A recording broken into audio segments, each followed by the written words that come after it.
दोस्तों, क्या आप इस बिल्डिंग को पहचानते हो? कंफ्यूज मत होना, ये कोई जेल नहीं है, लेकिन लग तो रही है, पर ये एक होटल होने वाला था। और कोई साधारण सा होटल नहीं, बल्कि 1000 फीट लंबा दुनिया के सबसे ऊंचा होटल, जिसमें करीब 7000 गेस्ट रूम की कैपेसिटी होती, जिससे कुछ ऐसा दिखना चाहिए था। पर आज इस होटल की रियल इमेज कुछ ये है। कई सालों के बाद भी आज तक ये होटल बनकर तैयार नहीं हुआ और न ही इसमें आज तक कोई भी गेस्ट रुका है। तो चलिए दोस्तों मेरे साथ और जानते हैं क्यों ये होटल अभी तक बनकर तैयार नहीं हुआ। साल 1910 से लेकर 1945 तक कोरिया जापान की कॉलोनी थी, लेकिन वर्ल्ड वॉर 2 के दौरान जब सोवियत यूनियन ने कोरिया को नॉर्थ हिस्से को इन्वेट करना शुरू कर दिया, तब कोरिया को बचाकर एक इंडिपेंडेंट कंट्री बनाने के लिए अमेरिका ने भी अपनी सेना उतार दी और दोनों सेनाएं एक दूसरे की ओर बढ़ने लगी। फाइनली दोनों सेना के बीच एक वॉर चलने के बाद कोरिया के दोनों नॉर्दर्न और सदर्न पार्ट दो अलग अलग पावर्स का कंट्रोल हो गया। अब नॉर्दर्न हिस्से में यूएसएसआर और सदर्न हिस्से में अमेरिका। जहां यूएसएसआर ने अपने आर्मी कमांडर को नॉर्थ कोरिया के प्रेसिडेंट बनाया, वहीं पर अमेरिका ने साउथ कोरिया को एक डेमोक्रेसी बनाकर वहीं की पॉलिटिकल पार्टी को पावर दी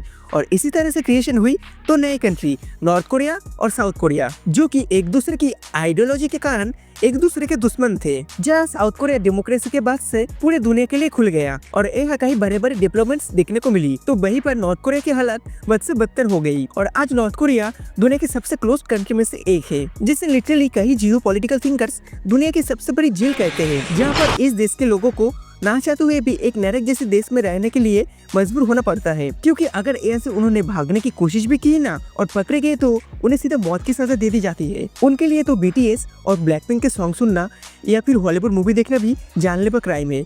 नॉर्थ कोरिया देश दुनिया की सबसे बड़ा आइसोलेटेड कंट्री है, जहाँ के कोई भी खबर बिना यहाँ के लीडर के परमिशन के बाहर नहीं जा सकता और अंदर के लोगों की हालत कैसे भी हो।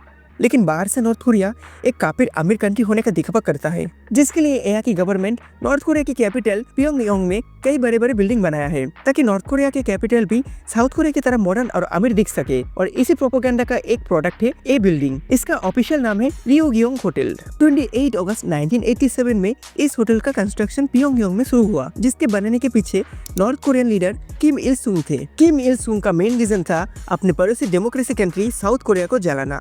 जी हाँ, आपने बिल्कुल सही सुना। ये होटल इसीलिए बनाया जा रहा था ताकि साउथ कोरिया के सामने नॉर्थ कोरिया अपने आप को बड़ा दिखा सके, क्योंकि 1980s के दौरान साउथ कोरिया काफी तेजी से डेवलप हो रहा था। एंड इसी दौरान साउथ कोरिया की कंपनी सियोंगयांग ग्रुप ने सिंगापुर में दी वेस्टर्न स्टैमफोर्ड होटल नाम के एक होटल को डेवलप किया था, जो इस समय का दुनिया के सबसे ऊंचा होटल था। साथ ही साथ साल 1988 में साउथ कोरिया को दुनिया की सबसे बड़ी ओलंपिक होस्ट करने का मौका मिला, जो जियोपॉलिटिकल लेवल में सच में गर्व की बात होती है। इंडिया भी इस मौके का कई सालों से इंतजार कर रही है, क्योंकि ओलंपिक होस्टिंग से आपके देश पूरी दुनिया की नजर में आ जाते हैं। आपके देश में काफी ज्यादा टूरिज्म आता है, जिसके लिए कंट्री में कई बड़े बड़े स्टेडियम बिल्ड किए जाते हैं, जिससे ओवरऑल कंट्री की इकोनॉमी काफी तेजी से बूस्ट होती है। इसीलिए नॉर्थ कोरिया ने जब साल 1980 में साउथ कोरिया की हो रही इस डेवलपमेंट को देखा, तो किम इल सुंग को ये बात बिल्कुल भी पसंद नहीं आई और किस्मत से यह नॉर्थ कोरिया को भी अपने आप को बेहतर दिखाने का एक मौका मिला, जो कि था world festivals of youth and student, जिसे साल 1989 में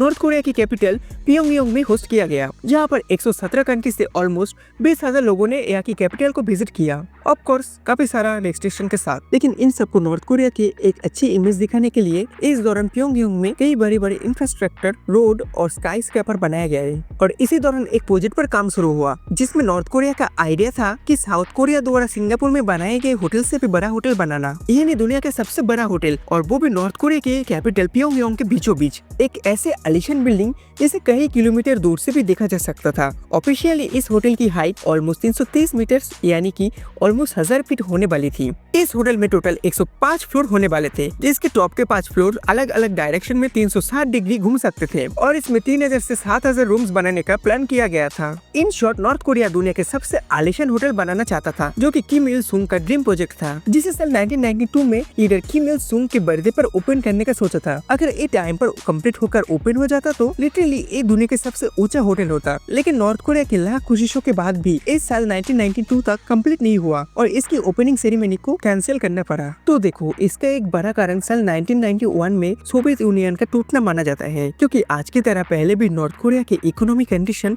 कुछ ज्यादा अच्छी नहीं थी, लेकिन सोवियत यूनियन नॉर्थ कोरिया को काफी इकोनॉमिकली सपोर्ट करता था, जो सपोर्ट सोवियत यूनियन की कोलैप्स होने के बाद बंद हो गया। और अब नॉर्थ कोरिया के पास इतना पैसा नहीं था कि वो इस बिल्डिंग को पूरा कर सके। देखो, साल 1992 तक इस बिल्डिंग ने अपने फुल आर्किटेक्चरल हाइट यानी 330 मीटर को तो अचीव कर ली थी। यानी टेक्निकली अभी दुनिया की सबसे ऊंची बिल्डिंग तो बन गई थी, लेकिन अभी भी ये केवल एक कंस्ट्रक्शन साइट थी, जहाँ डिजाइन के मुताबिक ना बाहर का ग्लास वर्क हुआ था और न ही अंदर का कोई इंटीरियर। लेकिन इस सब के बाद भी नॉर्थ कोरिया इस बिल्डिंग को बनाने में $750 मिलियन खत्म कर चुका था, जो अमाउंट आज के नॉर्थ कोरिया के 48 बिलियन यूएस डॉलर के जीडीपी का ऑलमोस्ट 2% है। तो आप देखो, इतना बड़ा खर्च हो जाने के चलते आप चाहकर भी नॉर्थ कोरिया के पास इतने पैसे नहीं थे कि वो इस प्रोजेक्ट को पूरा कर सके। लेकिन नॉर्थ कोरिया अपनी इस कमजोरी को दुनिया को दिखाना नहीं चाहता था, इसीलिए साल 1992 से ऑलमोस्ट 2050 तक इस बिल्डिंग पर ज्यादा बातचीत नहीं की गई और ये बिल्डिंग पूरी तरह से अबेंडेंट कर दी गई, जिसमें किसी को जाने की परमिशन नहीं था, यहाँ तक कि नॉर्थ कोरियन लोगों को भी नहीं। वैसे इस दौरान इस खंडर बन चुकी बिल्डिंग के कई पिक्चर वायरल हुई, जिसमें हम इसे प्योंगयांग शहर के बीचों बीच एक कंक्रीट के बड़े ब्लॉक की तरह खड़े हुए देख सकते हैं, जिसके ऊपर एक बड़ी सी जंग लगी क्रेन इस बिल्डिंग को डरावनी लुक देती है, जिसे देखकर बिल्कुल भी नहीं कहा जा सकता कि ये दुनिया का सबसे ऊंचा आलीशान होटल बनने वाला था। और जिसकी इस डरावनी हालत को देखते हुए वर्ल्ड मीडिया ने इस होटल को hotel of doom and Phantom hotel जैसे कई सारे नाम दिए। साल 2006 में तो एबीसी न्यूज ने अपने एक आर्टिकल में एक क्वेश्चन भी उठाया कि क्या नॉर्थ कोरिया के पास अब इस प्रोजेक्ट को पूरा करने के लिए रॉ मटेरियल और एनर्जी नहीं है। इसी तरह नॉर्थ कोरिया का सबसे बड़ा ड्रीम प्रोजेक्ट वहाँ के लीडर्स के लिए बदनामी बन गया था, जो नॉर्थ कोरिया को बेकार इकोनॉमिकल हालत का एग्जाम्पल दुनिया को दिखा रहा था। इसी सब कारण के चलते ये होटल अभी भी बनकर तैयार नहीं हुआ। तो आप सबको क्या लगता है, ये होटल फ्यूचर में बनकर तैयार होगा या नहीं होगा? हमें कमेंट करके जरूर बताना। अगर ये वीडियो आपको अच्छी लगी तो लाइक एंड सब्सक्राइब जरूर करना। मैं मिलता हूँ आप सभी से किसी दूसरी वीडियो में कुछ इंटरेस्टिंग टॉपिक के साथ। तब तक के लिए बाय बाय, जय हिंद, वंदे मातरम।